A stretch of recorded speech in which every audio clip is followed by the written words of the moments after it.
life, your term show. All right. So Craig Ballantyne back on the show, which is kind of cool. And like I was just sharing with you, Craig, you're so whenever, do you send your monthly newsletters? Those are still going out?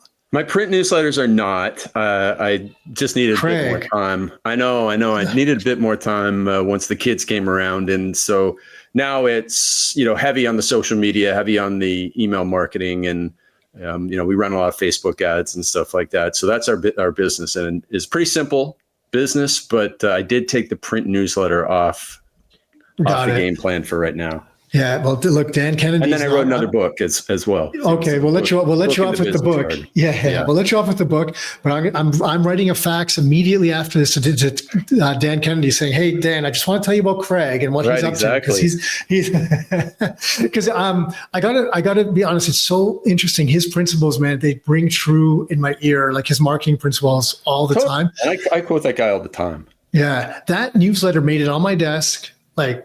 Religious, like it's how I kind of kept up with you was that newsletter. Yeah. I'm less of a social media person just for my own.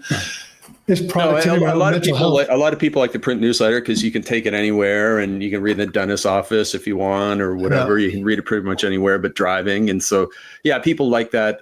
So many people just now consume so much content with their AirPods and 24/7 that you're right.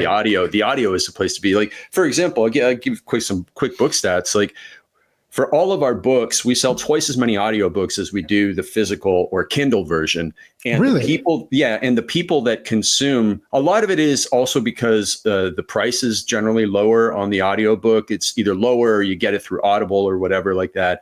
And then the people that get the audiobook tend to consume it multiple times. So there'll be very few people who say, "Oh, I've read the book, 2 or 3 times." But the number of people that say, "Oh yeah, I listened to the book 3 or 4 times because I was running or driving to work or whatever it is higher." So when I see somebody that's done a book and has not done the audiobook, I just want to, give them a slap because they're missing out on probably the greatest chance of not only audience penetration, but also the greatest chance of somebody consuming the information repeatedly, which means they learn, which then they give that deeper relationship. And then that's why also the podcasts and YouTube videos and stuff are so popular because that's, you can do it hands-free compared to the books. I look for sometimes I look for an opportunity because there's a podcast I want to listen to, and I'll look for an opportunity to go for a walk or have some time by myself so I can listen to it. Like I go out of my way. That's how I do it. And I find when I do a lot of it walking because it's where I can get a clear mind for me and I can actually absorb the information. I find for me that's better, the way I like to do it. And you're right. I mean, I can't tell you how much it's where I get ideas and it's just great. Like to me, it's great.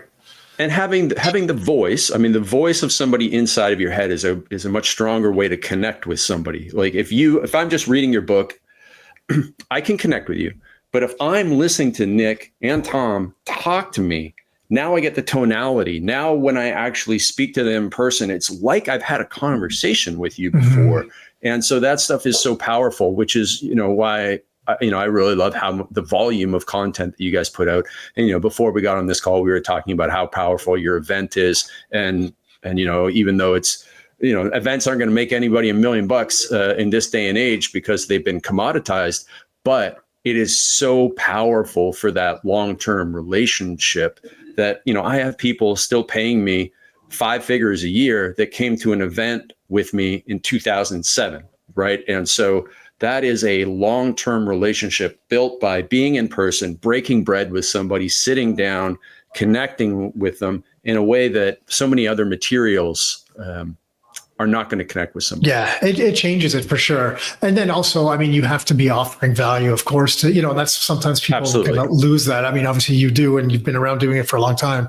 But it's funny because we've had people come to our events and they count the number of heads and they think they assign a dollar value to each head. And they're like, "Oh man, you guys, it's just like." Let me tell you the cost of the coffee. Have you ever showed them? I know. Have you ever showed them the cost of hotel? No, but I've told people sometimes how many thousands of dollars, and they charge you by cup. And each cup, I swear the way they measure those cups it's like 1/4 of an actual cup, because you're like, you buy coffee for 1,000 people for thousands of dollars. Like it's thousands and thousands of dollars, and it disappears by like 9:30 a.m. They're like, hey, what happened to the coffee? I'm like, I don't know. But we spent thousands and then heaven forbid you put on an event where there's no free hotel quality coffee, right? Like, and I say this in jest because, as a person who runs events, I deeply adore every person that comes to my event, but the cost of putting these events on, and for everybody listening, this is Nick and Tom, who are pros at doing this. So if you're a rookie, a naive person who goes in and runs their first hotel event, it's like you're the lamb, and the Marriott people are like wolves, and they're just licking their lips. Oh, you've never ran an event before? Oh, it's okay. It's only going to cost you $10,000 for coffee. And so again, these things are very, very cost prohibitive. But we, as an event person, you generally aren't looking to make money at the event. You are there to build those relationships, and that relationship, leads to great stuff. Because, it's been a while since you and I have chatted, but I've done a lot of podcasts recently, and people always end the podcast go, what did I not ask you, or what information do you want to give? And I always say that in the last few years, I've developed this life philosophy that you guys will, definitely ring true by. And I think a lot of people listening to this, and it's very simple. The more good people you know in life, the easier everything in life will be. Mm-hmm. Actually, the way I say it is, everything in life is easier when you know more good people. Everything in life is easier when you know more good people. And so that means if you want to do a real estate deal, if you only know 10 people, are you going to, have the best information to do the deal? Of course not. You're not going to have a lawyer. You're not going to have all this stuff. But if you have a social circle of 1,000 people through the Rockstar group and through the events you've gone to and through a couple of years of experience in the industry, obviously you're going to get a better deal. And it's like, if you want to get Maple Leaf tickets and you only have 5 friends, well, you probably ain't going to get good Maple Leaf tickets. But if you have a social network of 500 people and you put it out on your Facebook page, hey, it's my son's birthday, I'd love to get, Maple Leaf tickets. Does anybody know anybody? I know that the Habs are coming to town. Well, if you have 500 people who then also know 150 to 300 people each, now you're tapping into a network of 15,000 people or so. And that's when you're going to get the tickets, right? And so I've made most of the money in my life. I've gotten the best shape in my life. And I even met my wife all because I knew more good people. And I set my ego aside and I asked for help. And I said, hey, this is what I'm looking for. You know me. Can you help me out with this? And so that's something that's very important. And that's why you run events. That's why we run events, to bring good people together.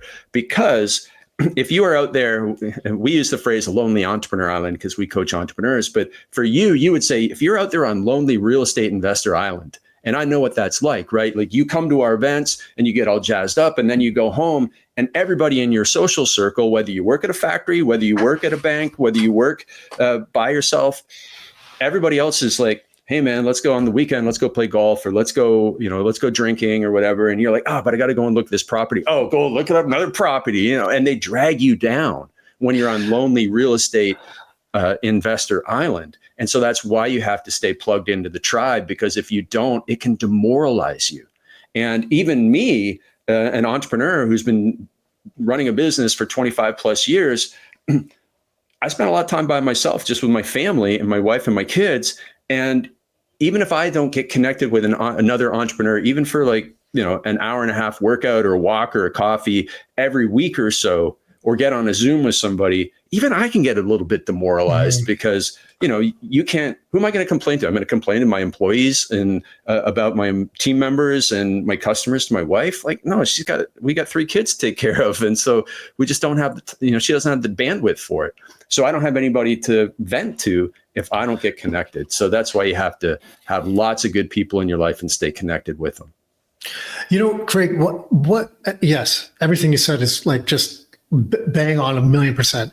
What has always stood out about you from the very first time that we spoke to you is that your belief on long-term relationships and really kind of just working on the relationship and believing that if you work on the relationship and you deliver value to people, that's ultimately going to lead to stuff, like whether it's in business or the relationship down the road someplace, but with no expectation of like, okay, well, if I do this, like maybe you can help me out here or whatever.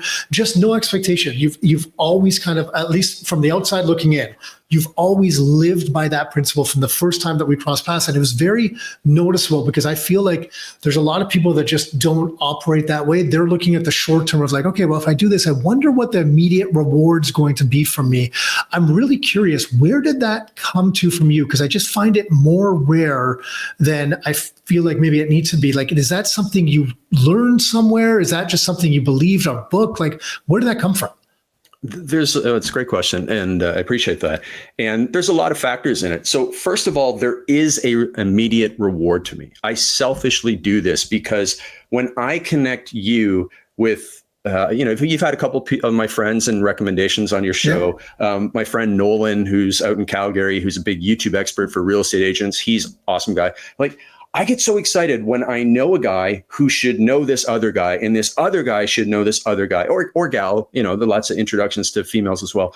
And it just bothers me if I haven't made that introduction. And when I make that introduction, even if I don't know what becomes of it, even if I don't know if you have a call or do a podcast, like I actually get a tremendous amount of value from it. So I do it a little bit selfishly.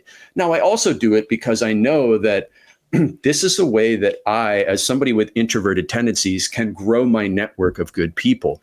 And if I am seen to you and your brother and your community as the type of person who always comes through with a recommendation or a connection or some type of value, then what are you going to do? Well, you're going to send people my way once in a while and say, hey, this person needs to meet Craig, or, we're going to buy books for all of our people. So I know that, my back will be scratched. It's not what I'm aiming for. If you never did a thing for me, I wouldn't care, because I've got a million people that I'm doing things for, and eventually some of that will come back to me. Yeah. But some of the places, just a couple of things. I read this book by a guy named Keith Ferrazzi, and I read this book when I was on holiday in Australia in 2007. And the book is called Never Eat Alone, which I totally disregard. I eat all my meals alone except for the dinner with my wife. But Keith has a couple of really great tips in his book. And one of them is very simple. If you want to grow your network, ease their pain and help their kids. Like that's one sentence that really stood out to me. Like, ease their pain. How can you go about easing people's pain? And in most cases, the easiest way that you can solve somebody's problem is by introducing them to somebody that can solve their problem, right? The classic, who can they be introduced to? Not how can they go and do it themselves, but who can I introduce Nick and Tom to that will solve a problem for Nick and Tom, but also solve a problem for their audience. So now this person has solved the problem for a lot of people. Or, if I don't know your kids well enough and I don't know your family well enough, so I can't solve any of your, help your kids. But if I knew, like, let's say I knew that, we use that example from before. Your son was a diehard. You have two girls. I have two girls. Two girls. Okay. And then Tom has a son, right? Yeah.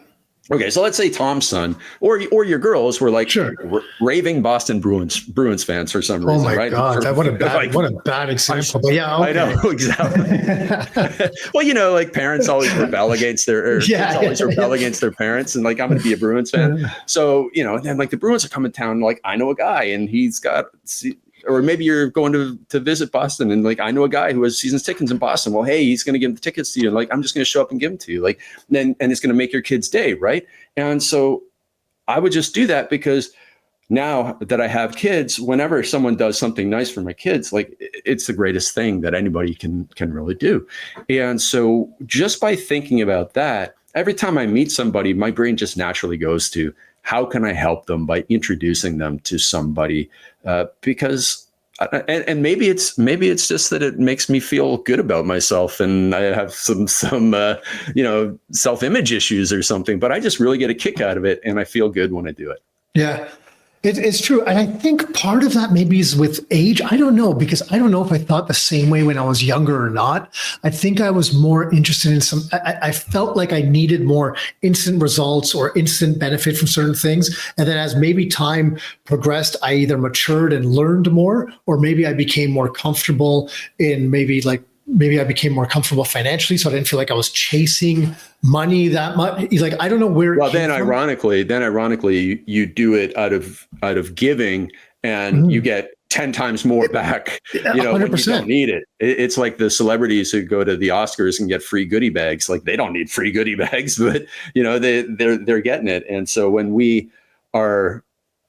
you let go, like when you have high intention but low attachment, this is a really good lesson for everybody, because if you have high intention but low attachment to anything, whether it's looking at a property, doing a deal, getting a new job, even in relationships with somebody, if you have high intention but low attachment to the outcome, so you go and do your best, even playing around golf, you go and do your best, you perform at the highest level you possibly can, and you have low attachment to the outcome, then you're not going to feel bad on the other side, and you'll actually perform at a higher level. Much like, the classic cliche of the needy salesperson, where you can just like smell it on their breath, right? Like that if they don't make this sale, it's going to be the end of the world for them. No, nobody's ever made a sale in that condition where they needed the sale. Nobody ever makes the sale in that condition. You scream desperation. It's like, right. The person who makes the sale is the person who can walk away from the conversation and say, hey, no deal then. No problem. I'll go find somebody else. And even if you do need that sale, you need to have that attitude. But that's certainly the way that it is. But I think that you and I, we always heard when we were a kid, it's not what you know, it's who you know. And so even if you think that didn't affect you, I think it does. It did affect us, because we heard it on TV shows. We heard it from our parents. We heard it in the news. It's not what you know, it's who you know. And that was back in the day, that was like a derogatory remark. Like, oh, it's not what you know, it's who you know. And just because but that's not a bad thing, because if you're the type of person who knows a lot of people and you bring good people together, even if you have like, a seventh grade education and IQ that's, average, that's a high value thing. And so it shouldn't be diminished. And so I really believe that you should know more people, because, you can go a long way in life simply by being a good person who brings good people together. Yeah, you're right. Just by being, it's weird, the barometer or the bar for like kind of evaluating. It's like, are you a good person? If you come across or perceive, I shouldn't say perceive, if you are a good person to people, you automatically are then like the small top percentage right away. You're just kind of stick out from the masses. And it's not that the masses are bad people. Maybe they just aren't able to express how they're able to how they help people as much. I'm not saying people are bad people, but it separates it.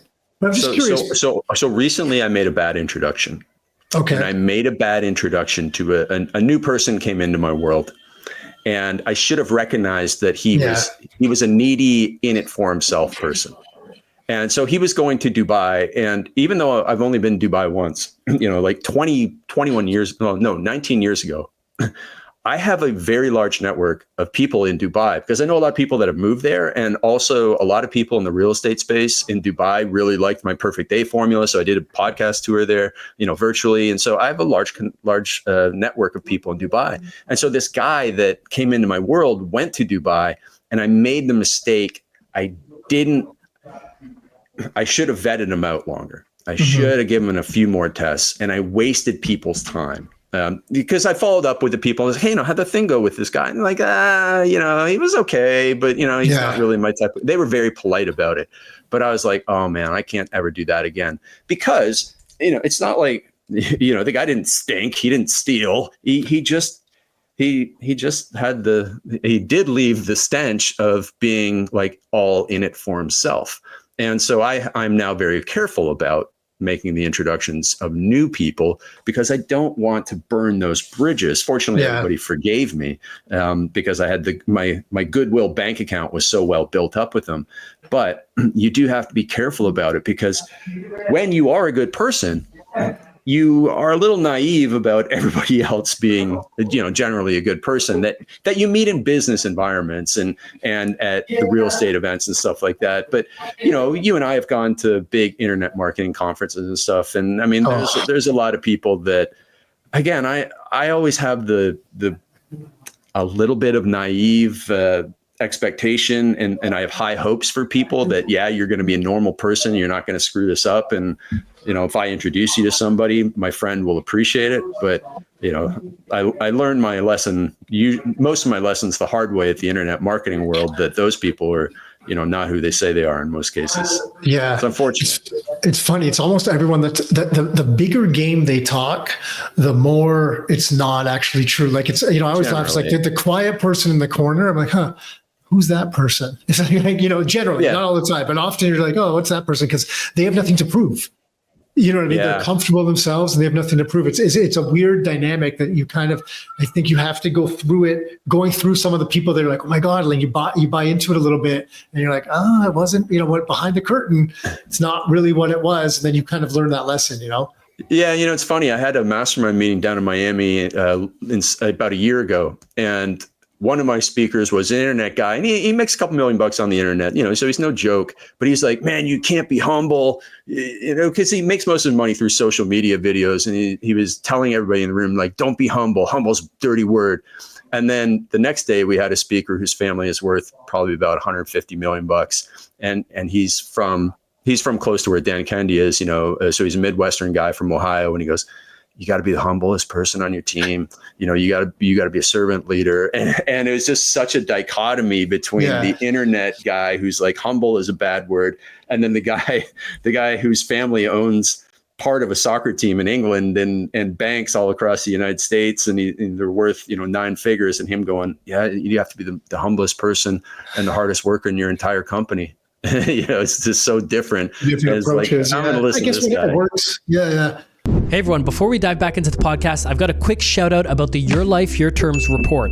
This is Tom's weekly newsletter where he and Nick share real stories, experiences, and powerful insights to help you live life on your terms.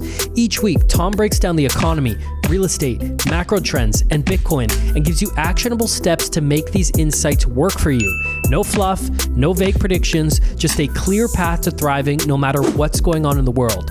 Tens of thousands of Canadians are already getting the real information they need to level up their lives every week. I can honestly say it's the only newsletter that I've stayed subscribed to for years. It delivers real value that keeps me coming back for more. Join us and start getting the insights and tools to create the life you want, plus entertaining and inspiring stories from Tom and Nick along the way.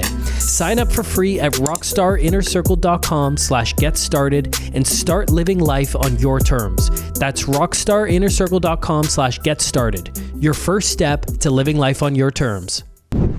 Hey, so how you work with, is it just entrepreneurs? Because I know you, like in a previous life, there was different, but it's entrepreneurs, CEOs and stuff too. Lawyers and stuff like that. Some lawyers, some people that are CEOs, but founders of tech companies and stuff like that. The majority of people we work with these days are in construction and financial services, and almost entirely in the United States. So a lot of fractional CFOs, a lot of accountants, a lot of bookkeepers, a lot of people that do really strange construction, from HVAC for data centers, data center build out. But then we have gym owners and we have online coaches. So we have a large variety. It's not a niche, which is actually one of the things that holds our business back, because, we don't go and run our Facebook ads to a specific niche market, like, only dentists, which, has its pros and cons too, of just running it specifically dentists. So we work with small business owners who are generally doing about $1 million to $15 million. Although I personally have some people that I speak with as coaching clients that are doing about $100 million a year in the tech space. So it's all over the map. But they generally have the same problems. The same problems that everybody has is too much to do, successful, but too much to do. We don't work with people who are just beginners and starting out, but they're successful and too much to do. And there's generally a lot of common fixes that we make right away that give people a ton of time back. And one of the things that we do, for example, and everybody could actually do this with themselves or with somebody that they trust, can give them some raw feedback. And it's just open up your Google Calendar. Let me see your Google Calendar. We do that in our first coaching call with everybody. And we look at it, and usually everybody's Google Calendar looks like a unicorn just ate a bag of Skittles and then vomited up a rainbow, right? So that's what it looks like. And we're like, how do you get anything done? It's like a sliver of green, sliver of yellow, sliver of pink, sliver of orange, sliver of brown. It's like, where do you get time to think in this day? You don't. And that's why they don't get ahead. So we challenge every meeting. Does every meeting need to be every weekly meeting? Does it need to be every week? Can it be every other week? Can it be once a month? Does the meeting need to be 60 minutes? What's magical about 60 minutes? Why is every meeting magically 60 minutes? Can it be 45 minutes? Can the 30-minute meeting be 25 minutes? And going from 30 to 25, what's that? It means gives you time to pee, gives you time to think, gives you time to make notes, gives you time to do X, Y, Z, ABC before your next call, so that all of a sudden now we got some white space on the calendar. And what we do is we actually try and force our coaching clients to take a minimum 60-minute walk in nature with no inputs every week. And this is where the magic happens. This is where you solve your problems. And if you go back in history and you look at Charles Darwin, Charles Dickens, composers of history like Beethoven, what they did was they would work in the morning and then they would go for 2 to 3 hour walks in the afternoon. And so they would put all the information out. They've collected a lot of information, obviously, over the years, writing their books like Darwin and Dickens. And then they would go for a walk for a couple hours, and that's where they would connect the dots in their head for the information they were going to output the next day. And one of the problems that I believe that we see today is that there is too much information and too much information gathering. And to go back, I was going to bust on you when you were saying you go for a walk and you do the podcast. I saw you pause there. You bit your lip a little bit. Yeah. I like it, but do you need more inputs, or do you need more time with no more inputs in your head to actually create outputs, right? You have all this information in your head, all these dots that need to be connected. And if there is constantly more information being input into the head, then I don't know if you can ever truly have the big aha. And whether it's about a deal, whether it's about a negotiation, I really, truly believe that walking in nature, because your brain operates different than when you're sitting at your regular workspace. So if anybody's ever had a big idea in the shower, it's because your frontal lobe operates different in a novel environment. And it's the same with being outside. Where did Newton discover gravity? Sitting under the apple tree, not at his work desk. If the legend is to be believed. And so take time on your calendar every week to get in nature, a novel environment with no inputs, and connect the dots in your head and create the big outputs. And that is where you're going to have the breakthroughs in life, in the most contrarian environment to what everybody believes is work. But that is where the secret sauce is. And I truly believe it. And Steve Jobs did walking meetings with people. Yeah. And he spent a lot of time in meditation and non-traditional forms of work, where I probably would bet he had some big insights.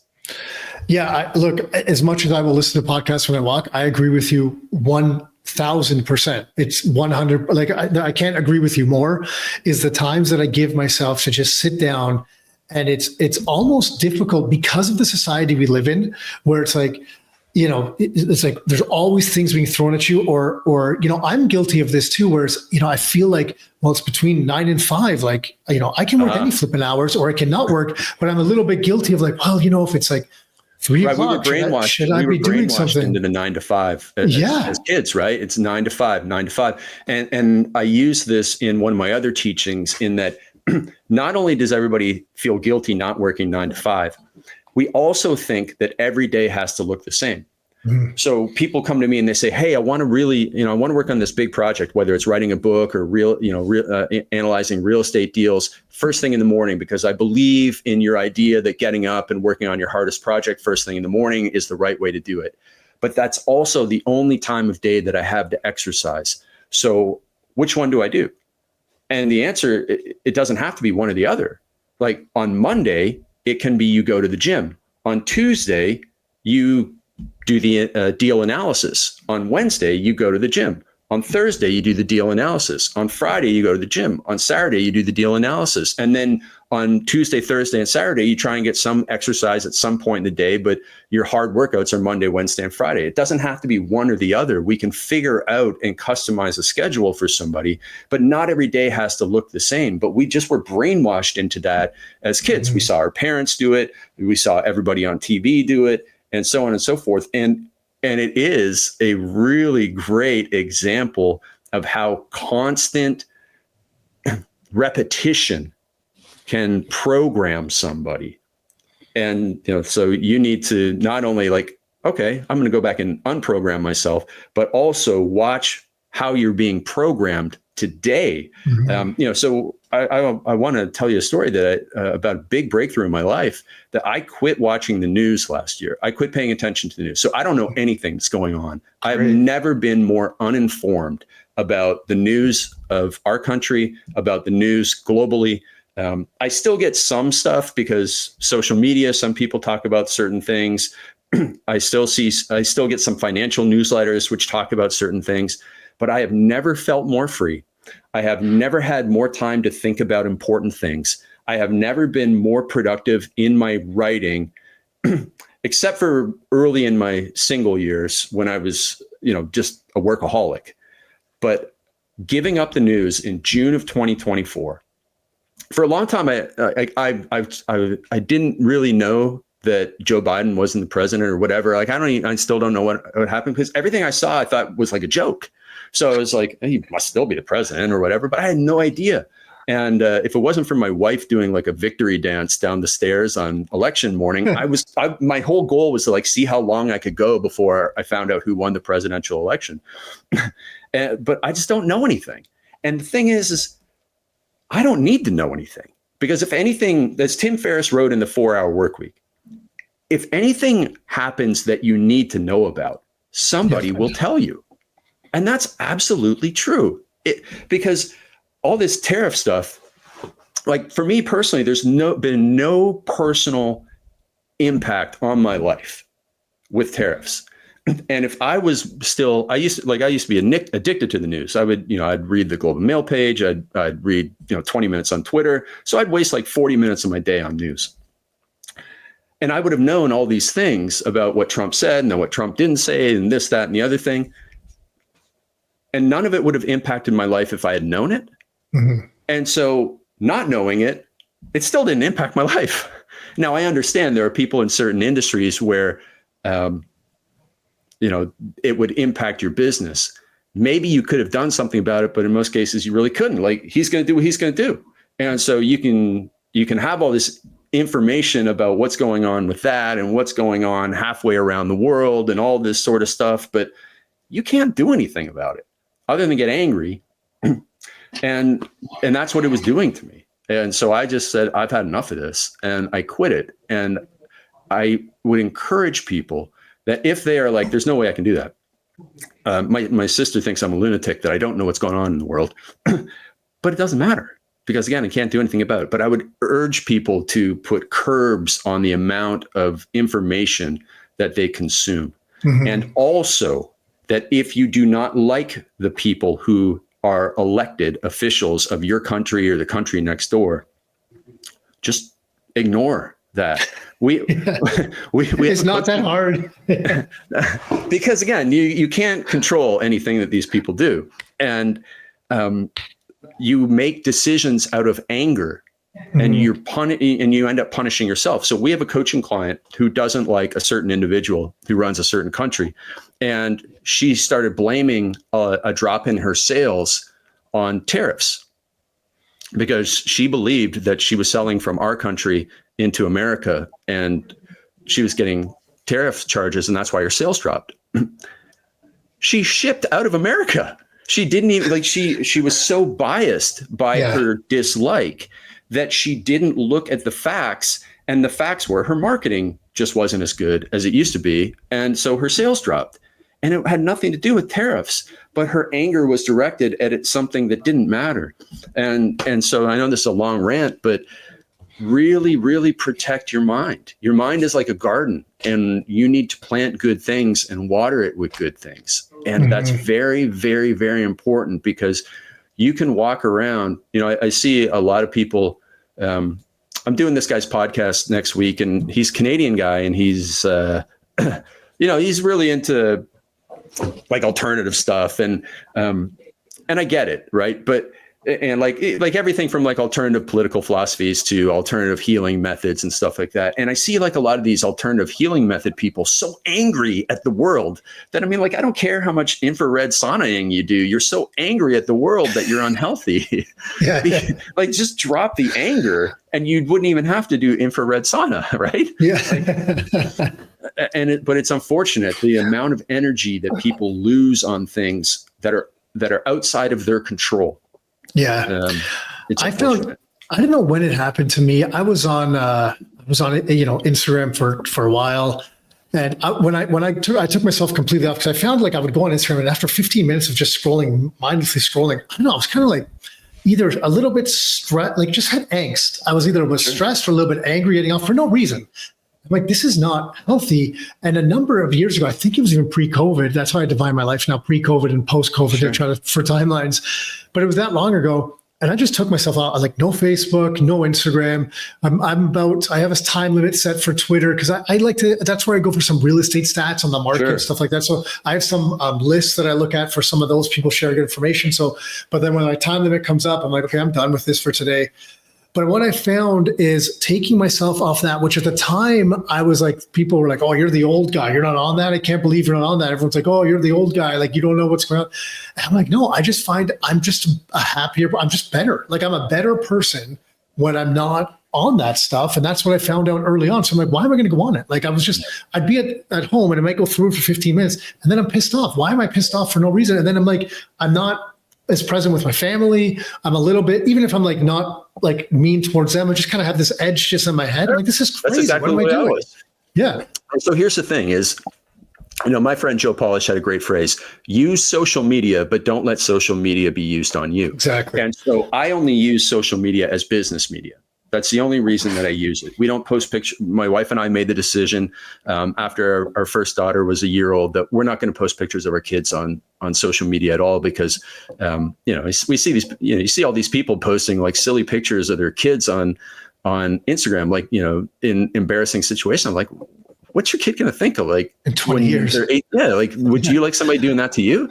So, but also I just don't think it's fair for me to go around posting a 1-year-old's or a 2-year-old's picture, because like they can't give me a true answer of whether or not they want that. So we stopped posting that. But, social media, I use it as business media only. I put out content that I feel is valuable, that I feel is positive.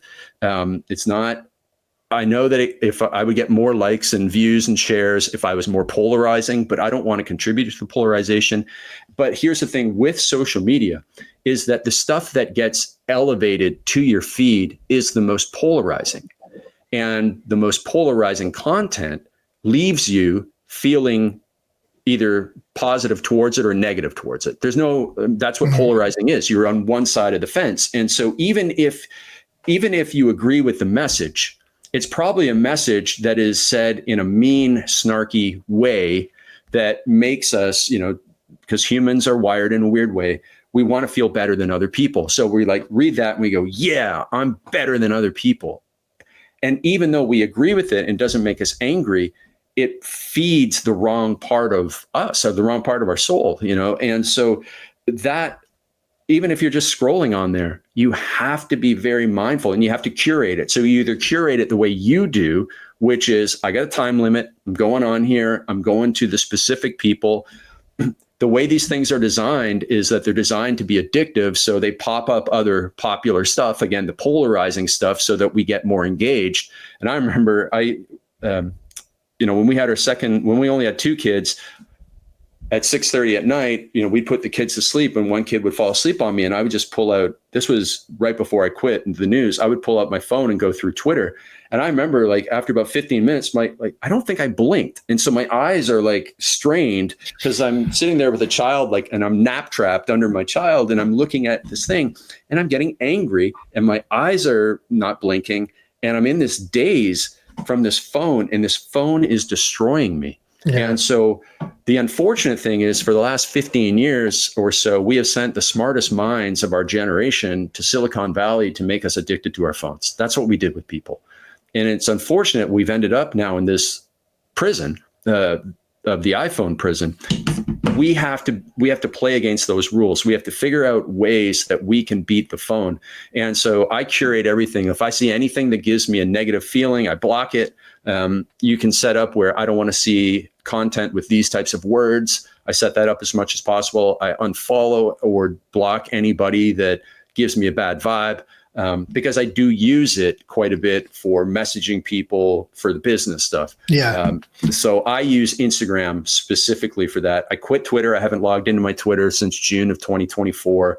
Went cold turkey on it. The next morning I just quit, and I haven't been to a news site since 2024. I don't really use Facebook, except for the messenger part, because we get some people reaching out to us there. And I don't really use LinkedIn either, because I don't really get it. And then I only consume kind of Joe Dispenza meditation stuff on YouTube, and my own content. And so, I look at my own content on YouTube, and so I can't believe we don't watch anything that we do. I think both Tom and I. So yeah, sorry, but you curate it. Good job. You can curate it as much as you possibly can, but even then, there's some cracks where stuff will slip in. But the main messaging for everybody listening is that we are overrun with information, and our brains have not evolved fast enough to keep up with how technology has evolved. And that's why we're feeling the way that we are feeling. And that's why people are doing some of the things and acting in the way that people are acting, because now anybody who's making content is chasing the polarization even more. And I saw, the one of the people that I follow shared a video that now with AI is that there's accounts who generate AI videos whose only purpose is to make you angry. It's called, it's like rage bait is the phrase that they use for it. And they made this one. So they had an AI generated woman, and she was covered in tattoos. So she's like a young, pretty woman that, we've all probably seen these people in real life, that's covered in tattoos. And you're like, why is this woman covered in tattoos? And the video is of the woman saying, I was told that if I got all these tattoos that men would like me, and it was such a scam. And it's all entirely AI generated. And it's generated to be polarizing and to get anger created on both sides. And so everybody's probably commenting on there, you're an idiot, et cetera. But that account makes money the more comments and the more views. And that's the life cycle of social media that we're in. And if you don't know that, and if you aren't looking for that in the content you consume, you're going to start to see like AI generated Trump videos, AI generated this, that, and the other thing videos, AI generated incidences that aren't happening.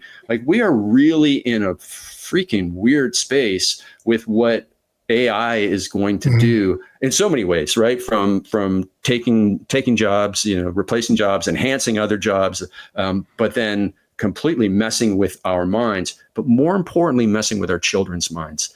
And I'm glad that, I'm an old dad, right? I didn't have kids till I was in my 40s. And I'm glad I didn't, because my kids didn't have to go through COVID. And I don't know if phones will be around by the time that they'll want a phone. I don't know what's going to be around. It could be worse, right? Yeah. They'll be managed differently, because it's not up for debate anymore.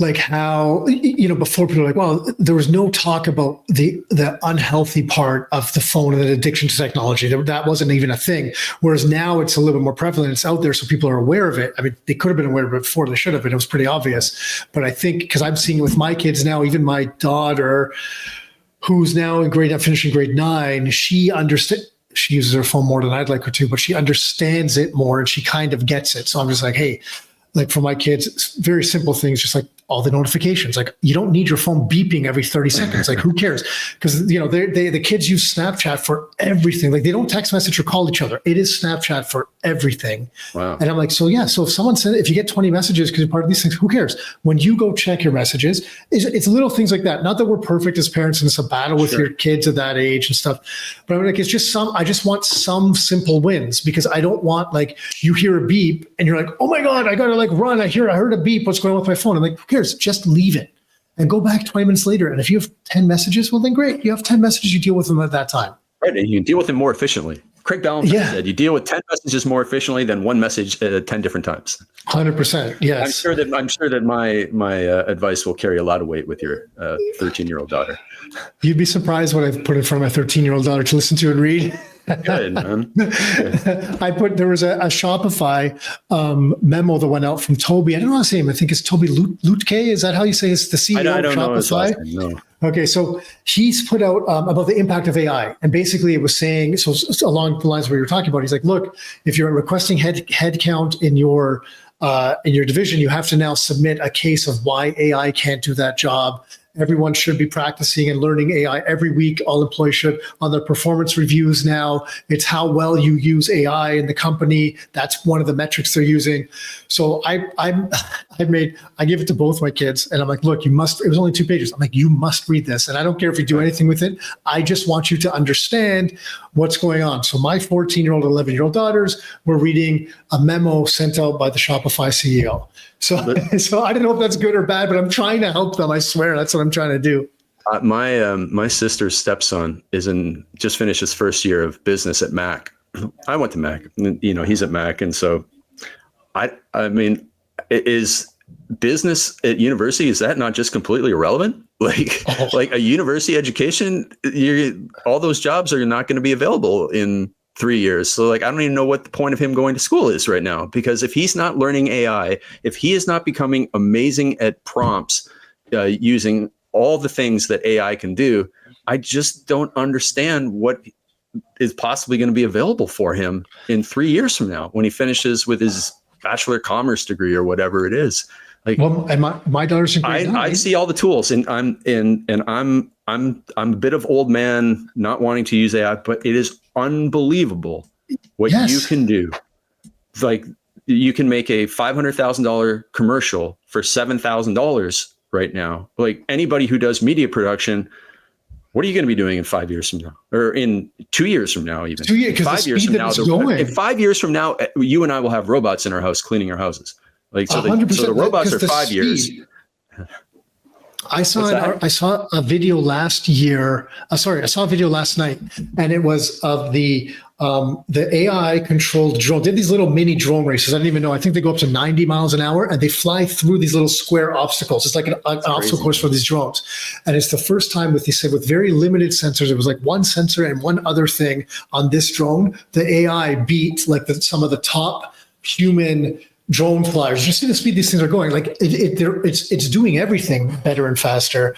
And then so if we go back to my daughter as an example, it's in the early stages of high school, it's the conversation I'm having at home with my wife. I'm like, I don't understand. Like, depending on what she takes in school, like if she wants to be a doctor or something, and that's a whole other issue, how slowly the new information is getting to the university, but she would still need a certificate. But there's other things where I'm just like, what? I don't understand the point of the university education anymore, because it's going to be so outdated. What they're teaching is going to be so outdated. And then by the time the new information, the way that universities are structured now, by the time the new information actually makes it into curriculum, because things are moving so fast, they can't keep up anymore. Exactly. Like I'm so glad you said. I actually asked that to most podcast guests, because I'm always curious what people are thinking about that. But hey, before we run out of time, did you want to ask something there? The world is going to be so different in a year and a half from now that it's terrifying and amazing at the same time. Okay, so let me ask you this, and then because I want to talk about your book, and we've spent 45 minutes. We haven't even got to your book, but I want to talk to you. But this is so important, because I can sum up the book in a minute, so don't worry about it. Okay. Because this is so valuable, because here's what I'm the way I'm looking at it. I feel like, and I could be wrong, so I'm curious about your perception. I'm not saying I'm right. This is an opinion that I'm stating that it's more like a question. But I feel like most people are looking around, and they kind of like, yeah, I heard of this chat GPT thing, or whatever one you want to choose. And they've kind of tried one or two things, and they don't really know. They're not really mapping this out, what it looks like in 12, 24, 36 months, because they don't really see it, because there's all these little things happening all over the place, and it hasn't really come together yet. But I feel when all those things come together and the speed it's moving, it seems like sooner rather than later, the majority of people, and when I say majority, I mean like 80% plus, are going to be like completely caught off guard and be like, holy crap, what just happened? That's the way I'm looking at it right now. And I'm curious if you feel differently. Not much differently. I would say that it is probably a greater percentage of people will, so it's 80%, probably be 90%. Yeah. And but the thing is, like, the people that learn to use it will stay relevant. And those that don't, man, it's going to be challenging, because it's just so smart and can do so much at such a speed that, you trying to explain it to somebody, they can't even comprehend it until they start working with it. Yeah. Yeah. But, so if you think like at all the other technology changes in time, industrial revolution, et cetera, that probably was a pretty terrifying moment for a lot of people, but it led to other opportunities. And I do believe that there will be a lot of opportunities created from it. So I don't know what, I don't think anybody knows what it's going to look like, but it's, I don't think that you'll have a regular doctor in 5 years from now. It'll change. And the early adopters, I feel like the early adopters of any technology, there's even greater opportunity there. I feel like huge opportunity. Yeah. Like think of these like old school businesses now that just, they move so slowly. To implement some of this stuff, they're just going to be like, it's going to be take so long for them. Mm-hmm. It's to me the equivalent of the young whiz kid internet guy that all he knew how to do was code a little bit of HTML to put like a basic website up. And if you're a good person with prompts and can then go into some companies right now and be like, hey, I can kind of implement some AI into your company. Here's how, to use it with the good prompts, and you know how to do this stuff. It changes everything. For example, we have one of the investors we work with. He's a member. One of his sons is using AI to build a Roblox worlds. So this guy, I believe he's in grade 8, if I remember correctly, and he's making money building these Roblox worlds because he's online, and he's like, Dad, I'm working, Dad. He's got his headset on. He's like, I hear I'm working.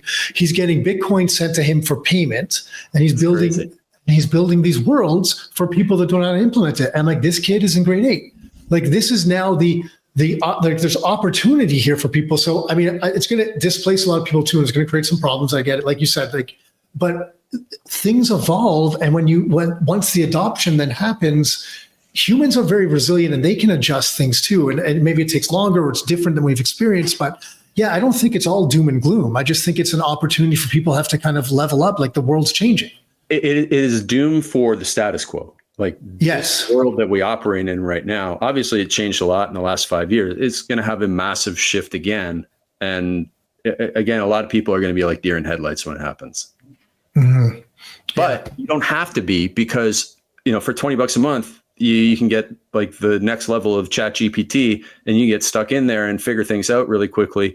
And you can try some of these video and content generation AI tools that are out there. Like, there's so many crazy tools that are out there, and the prompts, there's so many prompts that have been published by other people about how to use them. You just go study them, like, you get it. Like, it's pretty easy to get and understand. It's not like you have to have a mathematical or an engineering degree or something to do a prompt with AI. It's just figuring out how to tell AI to give you the information that you want. So it's not that hard. You just need the experience with it. And then you need to go, oh, I see how I can use this. Like, I've tripled my content creation on Instagram in the last month simply by leveraging AI tools.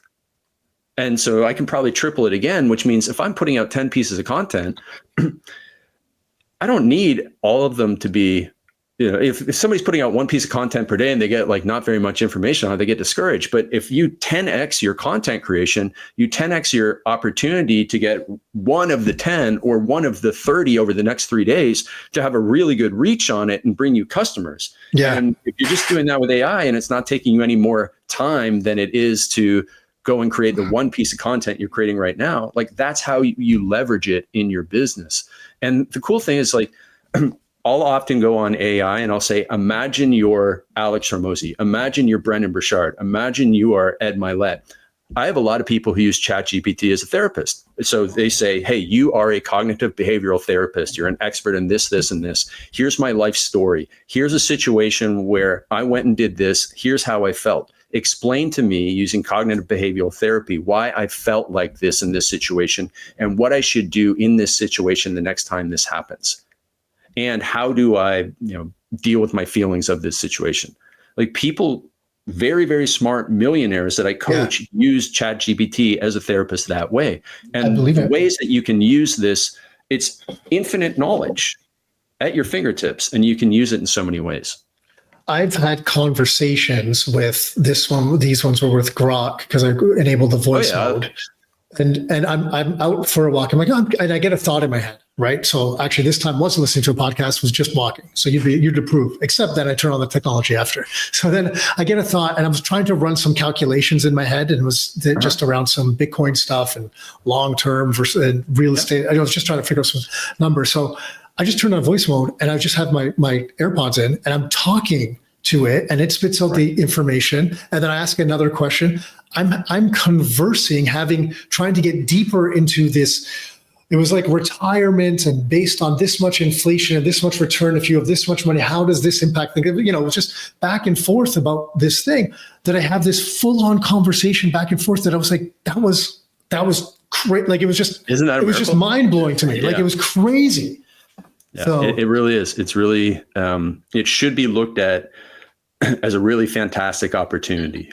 So earlier I might have sounded a little doom and gloom, but it really should be looked at as a fantastic opportunity, because that's the only way you can look at it. Because, you're not going to stop it. Yeah, you're not going to stop it. It's like the news, the war here and there and everywhere. You're not going to stop it, whether you listen to the news or whether you don't. And AI is coming, AI is here. It is not coming. AI is here, whether you like it or not. And if you have this amazing tool at your fingertips, you should learn how to use it.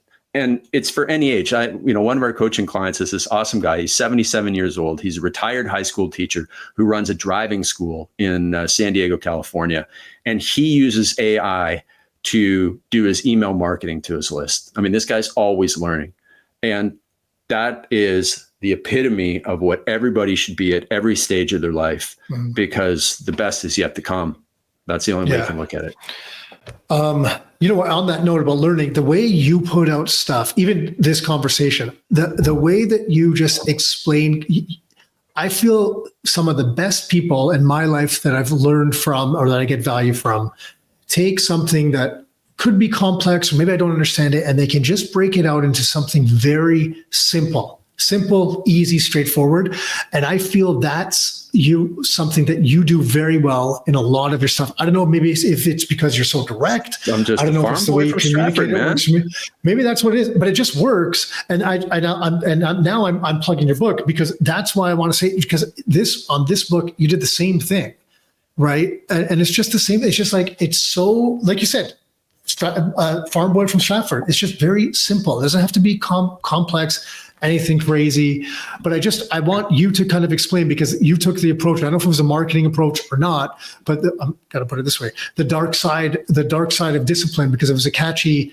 It's a catchy title, and I've read it and I enjoyed it. But so I know this, but there's so much out there, especially on social media, about hustle culture, 5 a.m., get up at 5 a.m., get up at 4:30 a.m., do this. If you're not moving, you're not earning. The cold plunges thing, the sauna, the workout, like everything. It's never ending. Right. And it's all produced by 21-year-olds who have no wife and kids or no husband and kids, and who are getting rewarded for the polarization of their content. So that's the problem, is that people get suckered in by it because they see it, they think it's normal, but it's not normal. It's the extremes. Normal is the person, when you go outside and you walk down the street and you go, hey, you cold plunge today at 5 o'clock in the morning? And they look at you and like, what planet are you on? About? Yeah. I got 4 kids and a mortgage. Like, what are you talking about?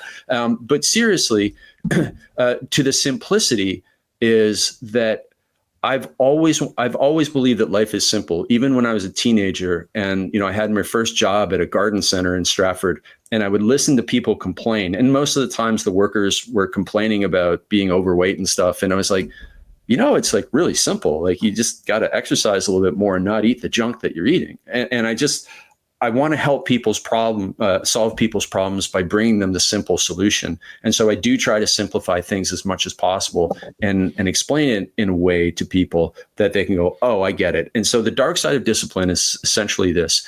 I had a friend who lived in Toronto, and he had everything. He had everything. He had a multi-million-dollar business. He had a beautiful home in a beautiful part of Toronto. He had a wife, kids, fancy red sports car. He was fit, six-pack abs. And he opened up his phone and he saw that he, according to a bunch of young people, he was not disciplined because he hadn't done their 2-hour-a-day challenge for, that you have to do every day for a few months. And so he went and did it. But as I was watching this, because he's posting this on social media, I'm like, you have a big business that takes a lot of your time, too much time, because I know your wife complains about how much you work, and you have 3 kids and a wife.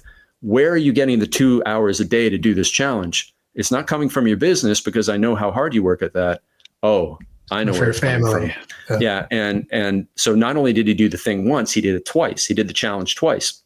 And then his wife walked out on him with the kids, and now he sees them once every 7 to 14 days. So exercising twice a day that are in these challenges, exercise is a good thing, but not when it gets in the way of the great. So when you put the good in the way of the great, that is when discipline destroys you. So if you are, if your marriage is going cold and you say, I'm going to take up triathlons, to like relieve the stress, you're doing something good, but it's getting in the way of the great, fixing your marriage. And so what I discovered was over the years is working with people, entrepreneurs, investors, all that type of stuff, is that most people go through life putting a level 10 effort into level 1 problems, right? It's the personal trainer who's 8% body fat, and they're putting all their time and effort into getting to 7% body fat. But that doesn't matter. Or the person who reads, 3 newspapers and watches 2 hours of CNN every day. You're putting a level 10 effort into gathering information about news in a country halfway around the world that you can't do anything about. It's pointless. And they're putting a level 1 effort into their level 10 problem, and in most cases, a level 10 problem in life, everybody has a level 10 problem in life. It's your biggest problem in life. And in most cases, the biggest problem in your life is around a conversation that you are avoiding. Right? A difficult conversation, a difficult discussion, whether it's with your wife, whether it's, a real estate business partner, whether it's with a real estate tenant, whether it's with, somebody else about your finances. You have a hard conversation that you are just procrastinating on. That's your level 10 problem. And so because you're procrastinating on it, you're putting a level 1 effort into it. And you see the mismatch. You're putting a level 10 effort into a level 1 problem and a level 1 effort into a level 10 problem. Mm-hmm. And you could say, okay, I'm putting a level 4 effort in my level 10 problem, whatever, but you're still not matched. It's not until you put a level 10 effort into your level 10 problem that you are a disciplined person, because everything else is just entertainment. So if you're working out twice a day, but you haven't talked to your wife about, why you haven't gone on a date in 3 months, or you haven't gone to vacation in 3 years, you haven't had that conversation, but you're working out twice a day, you're not disciplined. Big deal. You work out twice a day. You're wasting your time. You need to have that conversation. And so that's it. Mm-hmm. If you want to be disciplined, take a look at your level 10 problem in life and put a level 10 effort into it. And until you've done that, you're not disciplined. And the next question is when you identify your level 10 problem, write down what it would look like to put a level 10 effort into it. So, let's say somebody's in $30,000 worth of credit card debt. All right, great. What would it look like to put a level 10 effort into getting rid of your credit card debt? Well, you'd consolidate all your debt onto one credit card with the lowest interest rate. Sell everything that's not nailed down in your house to get cash and put it into that, paying off that debt. Get another job. Go and drive Uber if you have to. Do this, do that. Cut all your expenses. That's a level 10 effort. And until you do those things, you are not a disciplined person. That's it. And so that's the main message. And the book is to be used as a filter in this way, that everything you're doing, is it serving you or are you serving it? Are you addicted to the activity, or is that activity benefiting your life? If it's not serving you and it's not moving you closer to your goals, you should reevaluate your relationship with that activity, especially if you're a servant to it, meaning you have to work out twice a day and that means missing family time. That's insane. But a lot of people are doing that right now because they open up their phone and they see these challenges where you're supposed to work out twice a day and read a book every week and all that stuff. But none of these challenges include, did you spend 30 minutes of quality time with your kids? I don't know why, but none of them do. But isn't that the thing that matters? Yeah, we'll wrap up now. I want to respect your time, so thank you. But when I was reading your stuff and going through your books and like some posts I saw before, mainly your newsletters, before you had kids, so years ago, and I always wondered, I'm like, is Craig's, like, is his message or his thought process going to change if he ever has kids in a family? Because I had young kids at the time. Sure. And seeing what you're talking about now, I realized, and reading the book, I realized that it didn't change because you've always talked about the same principles. And I'm like, yeah, okay, I get it. Before the principles were business, and those principles apply to business or life, and you always did a good job applying to that too. And I'm like, okay, but I always wondered, but it was just my own kind of shortcoming interpreting what you were writing and things like that. I'm like, oh, he's just talking about this business side of things. But now I get it. I'm like, no, all this time you've always been talking about everything. And but I guess it's almost like a confession. Because of the confession, because at one point in time, I'm like, is he missing a part? But like that, but you never were. It was always the same message, which I think is a testament to the stuff that you were putting out and the way you were always thinking. And then through different stages of your life, those level 10 problems are different. So if you're younger when you don't have kids, maybe the level 10 problem is getting the business off the ground, and you put more time and energy there. But then there's a point in time that you reach a different stage of your life, and that's no longer the level 10 problem. And there's these other level 10 problems that you got to come along, or level 8, 7, whatever you want to do. Sure. And you adjust as time goes on, instead of like, almost like you were talking about before, like people's, perception of their perfect day is the same day every time, but it doesn't have to be. One week it can be busting your ass every day in the morning, and another week it can be like, no, I'm just actually going to go for my walk in the morning because that's when I get my best thinking. I'm clear-minded. I want to do that. Yeah. The bottom line is this. People are posting on the internet these days that they're doing so-called hard things, challenges of all types. But the hardest thing of all is thinking. And most people will not do the thinking, right? We want always to have the inputs in our ears. But if you stop the inputs and you sit down, you do the hardest work of all of thinking, and you identify what really matters in your life, you get the right orientation, then you can choose the right activities that move you towards your big goals and dreams. But most of us are too reactive to the things that show up in the news, on social media, et cetera, and we end up chasing things. And so one of the real disciplines not only is thinking, but in saying no to distractions and focusing on what we really want and running our own race in life. And when you do that, you'll find that life is very simple, and we just have to stop making it so. Yeah, and being honest with yourself about those things too, which exactly. You have a number of books. Where's the best place? Either the Dark Side of Discipline. We actually give out. I would say Perfect Week Formula is the one that everyone should start with, because that's the most comprehensive time ownership, time management book, because that'll open up people's calendars, right? That'll finally get them time to breathe, to think bigger, think better, and to make the big moves, and then move on to the Dark Side of Discipline, then the Perfect Day Formula, and then Unstoppable. However, if you have anxiety, read Unstoppable first. Okay. We give out, I believe it's the Perfect Day Formula. No, I think you give out Perfect Week Formula. Oh, it's a Perfect Week Formula that we give out to anyone that joins our VIP group. We give that one out. It's always been great. Your stuff is always great. Thank you, man. I can't say good enough stuff about it. I appreciate it for sure. So thanks, man, for your time. Love talking. It's always great. So, and that stuff is just perfect. Where is it? A website? So you're on social media. Is it just Craig Ballantyne? I'm on Instagram. Yeah. So Instagram at Real Craig Ballantyne. I do check my messages on LinkedIn. So I imagine a lot of people use LinkedIn. So Craig Ballantyne on LinkedIn. Okay. And then anybody can just email me. I don't care. I like email, and nobody ever emails me. Thanks to some of the techniques I used that years ago. People don't email me anymore, but you can email me at Craig at craigballantyne.com if you have questions. Okay, and the books are on Amazon. It makes more sense to go to your site. Just Amazon. Amazon's the best place to go for. So do a search for Craig Ballantyne. You'll see them all. So yeah, cool, man. Thank you very much. I really appreciate it. Good talking to you.